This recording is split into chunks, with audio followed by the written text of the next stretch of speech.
बहुत पुराने ज़माने की बात है, जब शहर छोटे और बाजार तंग गलियों में बसे होते थे।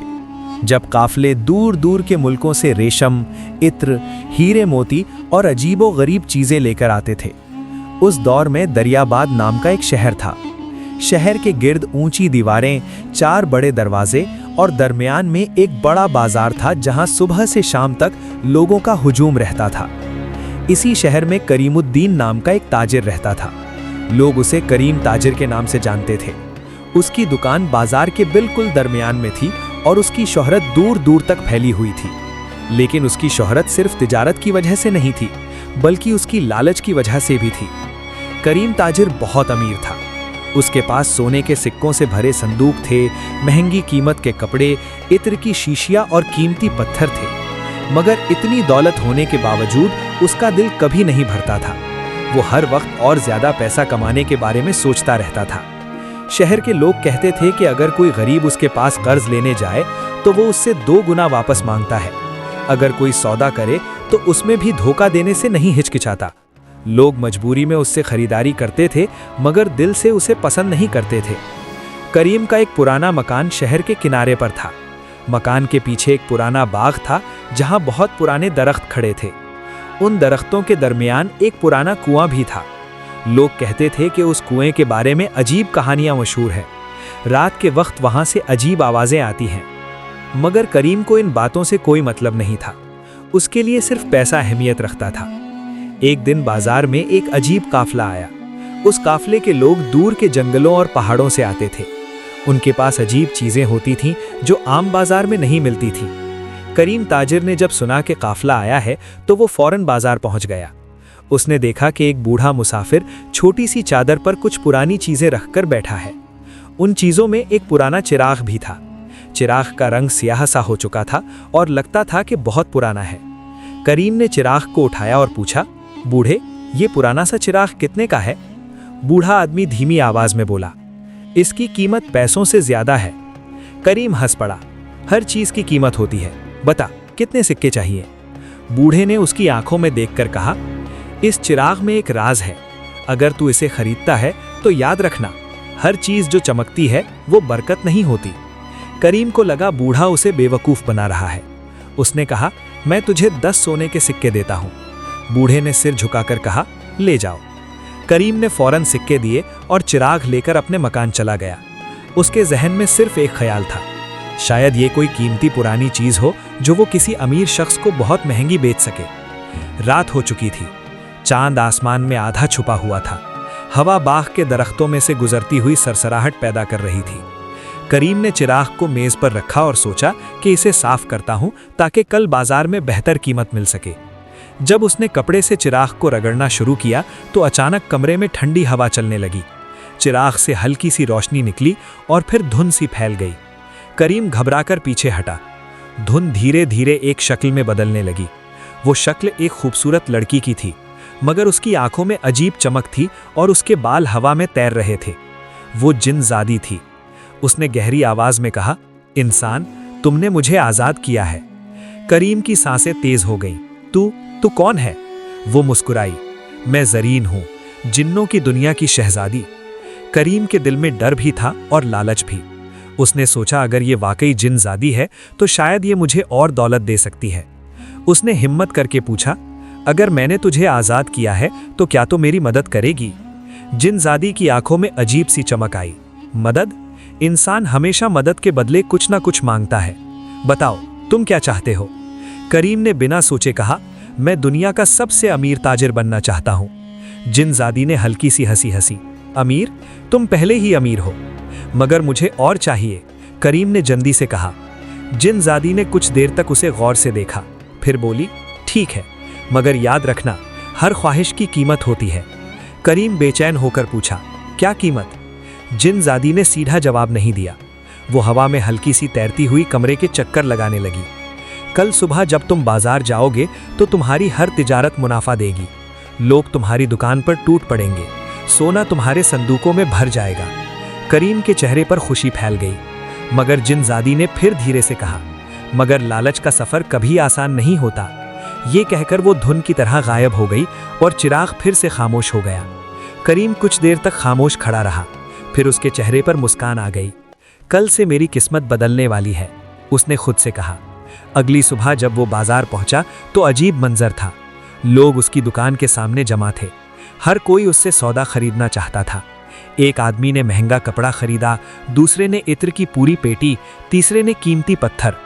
दिन के आखिर तक करीम के संदूक सच में सोने के सिक्कों से भर चुके थे। उसकी आंखों में लालच की आग और तेज हो गई। उस रात जब वो घर आया तो उसने फिर चिराग उठाया और रगड़ा। धुंध फिर उभरी। जिनजादी जरीन उसके सामने दोबारा जाहिर हुई। लगता है तुम खुश हो, उसने मुस्कुराते हुए कहा। ये तो बस शुरुआत है, मुझे और चाहिए। जिनजादी ने उसकी तरफ गहरी नजर से देखा। इंसान, तुम नहीं जानते कि तुम किस रास्ते पर चल पड़े हो। मगर करीम ताजर को अब किसी बात की परवाह नहीं थी। उसे सिर्फ दौलत नजर आ रही थी, और उस दौलत के पीछे छिपा हुआ एक ऐसा राज जो उसकी जिंदगी हमेशा के लिए बदलने वाला था। रात गहरी हो चुकी थी। दरियाबाद के बाजार बंद हो चुके थे और गलियों में सिर्फ हवा की हल्की सी सरसराहट सुनाई दे रही थी। करीम ताजिर अपने पुराने मकान के कमरे में बैठा था। उसके सामने सोने के सिक्कों के 3 बड़े संदूक खुले पड़े थे। वो बार बार उन्हें गिनता और फिर मुस्कुराता, मगर उसकी आंखों में सुकून नहीं था, बल्कि एक और गहरी भूख थी। उसने धीरे से पुराना चिराग उठाया और उसे फिर रगड़ दिया। कमरा फिर से ठंडी धुंध से भर गया। हवा भारी हो गई और चंद लम्हों बाद जिनजादी जरीन फिर उसके सामने जाहिर हो गई। उसकी आंखें इस दफा पहले से ज्यादा चमक रही थी। तुम फिर मुझे बुला रहे हो करीम ताजिर, उसने धीमी मगर गहरी आवाज में कहा। करीम जल्दी से बोला, हाँ, तुमने जो वादा किया था वो सच निकला। आज मेरी दुकान पर लोग टूट पड़े थे। जरीन हल्का सा मुस्कुराई। मैं झूठ नहीं बोलती, उसने कहा। करीम ने फौरन कहा, मुझे और चाहिए। जिनजादी ने सर झुकाकर उसकी तरफ देखा। और क्या? करीम ने कुछ लम्हे सोचा, फिर बोला, मैं चाहता हूं कि दरियाबाद का सबसे बड़ा बाजार मेरा हो जाए, सब ताजिर मेरे सामने झुके। जरीन कुछ देर खामोश रही, फिर उसने कहा, इंसान, तुम्हारी ख्वाहिशें तेज हो रही हैं। करीम हंस पड़ा, और मेरी दौलत भी। जिनजादी ने अपनी उंगली हवा में घुमाई। कमरे की हवा में हल्की सी बिजली जैसी चमक उभरी। कल सुबह से, वो बोली, तुम्हारे मुकाबले के ताजिरों को नुकसान होना शुरू हो जाएगा। उनका सौदा नहीं बिकेगा, लोग सिर्फ तुम्हारी दुकान पर आएंगे। करीम के चेहरे पर खुशी की चमक आ गई। मगर जरीन ने धीरे से कहा, याद रखना, जब एक इंसान बहुत तेज ऊपर उठता है तो उसका साया भी उतना ही गहरा हो जाता है। मगर करीम ने उसकी बात पर ध्यान नहीं दिया। अगले चंद दिनों में वाकई अजीब चीजें होने लगी। बाजार के दूसरे ताजिरों की दुकानें खाली रहती थीं।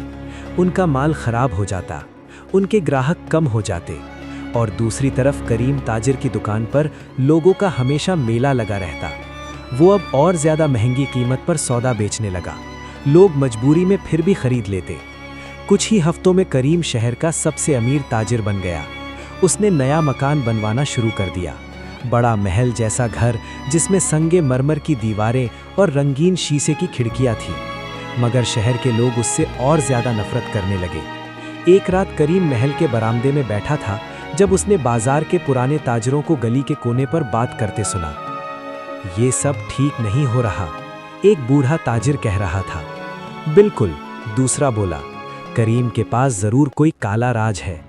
करीम चुपचाप अंधेरे में खड़ा उनकी बात सुन रहा था, मगर उसे कोई परवाह नहीं थी। उस रात फिर उसने चिराग रगड़ा।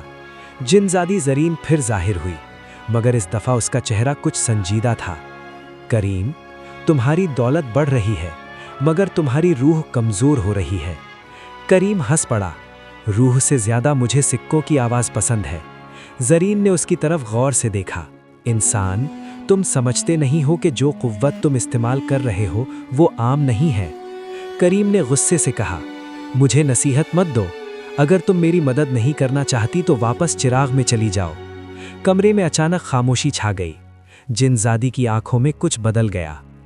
तुमने मुझे आज़ाद किया है, वो धीरे से बोली, मगर तुम ये भूल रहे हो कि जिन की दुनिया के अपने कानून होते हैं।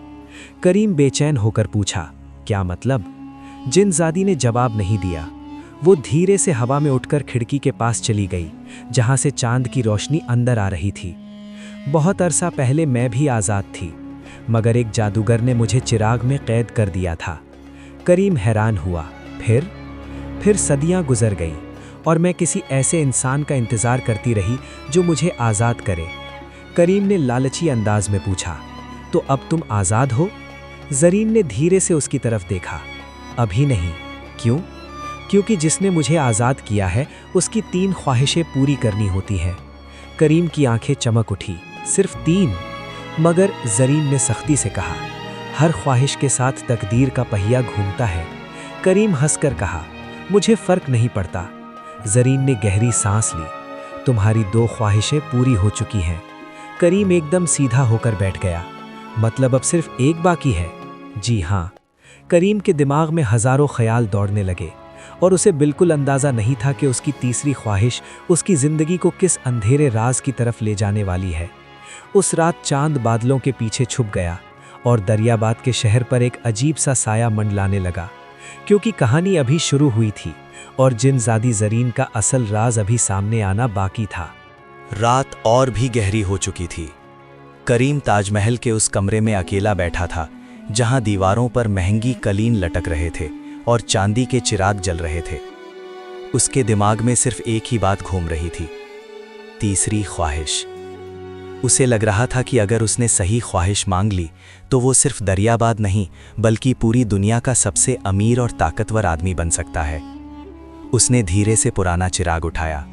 चिराग का लोहा ठंडा था मगर उसमें अजीब सी लर्जिश महसूस हो रही थी। करीम ने उसे रगड़ा। फिर वही धुंध कमरे में फैल गई। हवा भारी हो गई और चंद लम्हों बाद जिनज़ादी ज़रीन फिर उसके सामने खड़ी थी, मगर इस दफ़ा उसका चेहरा बिल्कुल खामोश था। करीम ताजर, उसने धीरे से कहा, तुम्हारी तीसरी ख्वाहिश बाकी है। करीम ने फ़ौरन कहा, मैं दुनिया का सबसे ताकतवर आदमी बनना चाहता हूँ। कमरे में एकदम खामोशी छा गई। ज़रीन ने उसकी तरफ गहरी नज़र से देखा। तुम समझते हो कि ताकत क्या होती है? करीम ने बेचैन होकर कहा, ताकत मतलब दौलत, हुकूमत और सब लोग मेरे हुक्म पर चलें। ज़रीन धीरे से मुस्कुराई। इंसान हमेशा ताकत को गलत समझता है। करीम ने गुस्से से कहा, मुझे बस मेरी ख्वाहिश पूरी चाहिए। जिनज़ादी कुछ लम्हे तक खामोश रही, फिर उसने अपनी आंखें बंद कर ली। कमरे की दीवारें हल्की सी लर्जने लगीं, हवा तेज़ हो गई और चिराग की रोशनी हिलने लगी। फिर ज़रीन ने आंखें खोली। तुम्हारी ख्वाहिश पूरी होगी, उसने कहा, मगर उससे पहले तुम्हें एक सच देखना होगा। करीम समझ नहीं पाया, कौन सा सच? ज़रीन ने अपना हाथ हवा में उठाया। अचानक कमरा गायब हो गया। करीम ने देखा कि वो किसी अजीब जगह पर खड़ा है। उसके गिर्द अंधेरा था और आसमान में लाल रंग की बिजलियां चमक रही थीं। दूर दूर तक पहाड़ों जैसी सियाह इमारतें थीं। करीम घबरा गया। ये जगह क्या है? ज़रीन की आवाज़ उसके पास से आई, ये जिन्नों की दुनिया है। करीम ने इधर उधर देखा। उसे दूर दूर तक अजीब मखलूक नज़र आने लगी। कुछ हवा में तैर रही थीं, कुछ ज़मीन पर चल रही थीं। उनकी आंखें चमक रही थीं। करीम के दिल में डर पैदा हुआ। तुम मुझे यहाँ क्यों लाई हो? ज़रीन ने कहा, क्योंकि तुम ताकत मांग रहे हो। फिर उसने दूर एक बड़े से महल की तरफ इशारा किया। वो महल सियाह पत्थरों से बना हुआ था और उसके ऊपर आग जैसी रोशनी घूम रही थी। वहाँ जिन्नों का बादशाह रहता है, ज़रीन बोली। करीम ने हैरानी से पूछा, जिन्नों का बादशाह? जी हाँ। फिर ज़रीन ने उसकी तरफ गौर से देखा। जो इंसान जिन्नों की ताकत चाहता है उसे जिन्नों के कानून भी कबूल करने पड़ते हैं। करीम के दिमाग में फिर लालच जग गया। मतलब अगर मैं उस बादशाह से मिल लूँ तो मुझे और ज़्यादा ताकत मिल सकती है? ज़रीन ने धीरे से कहा, हाँ, मगर हर ताकत की कीमत होती है। मगर करीम अब रुकने वाला नहीं था। चलो, उसने कहा, मुझे उस बादशाह के पास ले चलो। ज़रीन कुछ देर तक उसे देखती रही। फिर वो धीरे से बोली, ठीक है। दोनों उस स्याह महल की तरफ चलने लगे। जैसे जैसे वो करीब आते गए, महल और भी ज़्यादा खौफनाक लगने लगा। उसके दरवाजे पर 2 अजीम कदर जिन पहरा दे रहे थे। उनकी लंबाई इंसान से 3 गुना ज़्यादा थी और उनकी आंखें आग की तरह चमक रही थीं। उन्होंने ज़रीन को देखकर सर झुका दिया। ख्वाहिश की शहजादी वापस आ गई। उनमें से एक ने कहा। करीम हैरान रह गया, तुम्हारी इतनी इज्जत क्यों हो रही है? ज़रीन ने कोई जवाब नहीं दिया। वो सीधा महल के अंदर चली गई। अंदर एक बहुत बड़ा हॉल था जहां दीवारें आग जैसी रोशनी से चमक रही थीं। हॉल के दरमियान एक बड़ा तख्त था और उस तख्त पर एक अजीम कदर जिन बैठा था। उसका जिस्म पहाड़ों जैसा बड़ा था, उसकी आंखें बिजली की तरह चमक रही थीं। ये जिन्नों का बादशाह था। उसने ज़रीन को देखकर कहा, तुम वापस आ गई। फिर उसकी नज़र करीम पर पड़ी। ये इंसान कौन है? ज़रीन ने जवाब दिया, ये वो इंसान है जिसने मुझे चिराग से आज़ाद किया। बादशाह की आंखें तंग हो गईं। तो ये वो लालची इंसान है।